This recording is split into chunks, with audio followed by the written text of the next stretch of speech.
வணக்கம் ஃப்ரெண்ட்ஸ், நம்ம இப்போ பார்க்குறது வந்து சாந்தோல். சாந்தோலில் வந்து இது வந்து ஸ்வீட் சாந்தோல். இது பழுத்துட்டு இந்த பழத்தோட டேஸ்ட்டை பார்ப்போம்.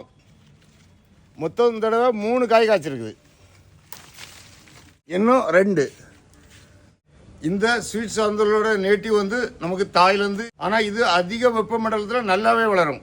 இதை வந்து பொதுவாக நம்ம வந்து ஒரு ஆர்னமெண்டல் பிளான்ட்டாட்டும் இதை யூஸ் பண்ணிக்கலாம்.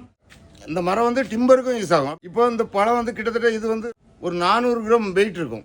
இதை இனி நம்ம கட் பண்ணி டேஸ்ட்டை பார்ப்போம். பழம் வந்து நல்லா எல்லோ கலர் ஆகிட்டு, வாசம்னு ஒன்றும் தெரியல. பார்த்தீங்களா, மொத்தம் ஒரு 4 சொலையாக இருக்குது.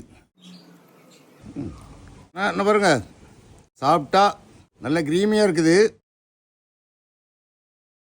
ஃபஸ்ட்டு வந்து நம்ம கொய்யாப்பழம், நல்ல கனிஞ்ச கொய்யாப்பழம் சாப்பிட்டா எப்படி இருக்கும் அதே மாதிரி ஒரு டேஸ்ட்டு. மாம்பழம் வந்து எல்லாத்துக்குமே பிடிக்கும், நல்ல ஸ்வீட்டு. பட் லாஸ்ட்டில் வந்து லைட்டாக ஒரு புளிப்பு இருக்கும். சுத்தமாக புளிப்பு கிடையாதுன்னு கிடையாது. இந்த பட்டிங் பிளான்ட் எல்லாமே இதே டேஸ்ட்டில் இருக்கும். ஸ்வீட் சாந்தோல்னது தான் பட்டிங். சாந்தோல்னது வந்து ஆக்சுவலாகவே புளிக்கும். ஆனால் இது வந்து ஸ்வீட் சாந்தோல். இதிலெல்லாம் சும்மா தைரியமாக சாப்பிடலாம்.